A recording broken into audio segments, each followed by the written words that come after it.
Brack Noble for Boxing UK, here with Eddie Hearn.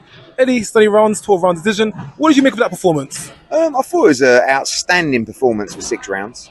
And then, like anything, you know, you're an ex-fighter, you look at it, and I was sat next to Chisora and he was saying, oh, it's good, you know. And it's like, I know it's good, but you also want to see a fighter go through the gears. And, you know, you don't see a lot of knockouts in the division. So I thought it was a good performance, but I think it's a performance that might make the other champions want to face him.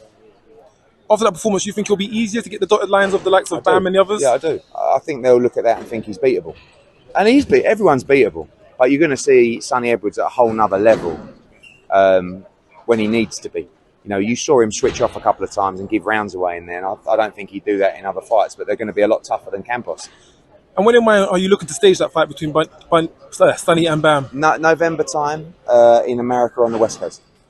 Going down the cards, Chevron Clark, impressive performance, stopped Jameson, and believe it was in the 5th. You mentioned you think he'd be able to take on Crispin Smith. Yeah, I don't think we made that fight now, but that was my example of the level that I think Chev's at. And I'm joking with Chris about it over there, but I just think that's a very competitive fight right now. And Chev's had 6 fights, so I think he's got great amateur pedigree. I know he beat Chris in the amateurs as well, but you know, I'm not looking to make that fight. I'm just saying that's where I think he's at right now. So I'd like to see him go through. I think Lowell's a good fight, Chamberlain, you know, those kind of fights. But he's very exciting, great to watch, and you know, I think he's got a huge future. Isaac Lowell, British title should be next. Would Chevron Clark be aiming for the winner of that fight? Yeah, I think so. Yeah, why not? I mean, that was in a final eliminate for the British title, so he'll be mandatory coming up.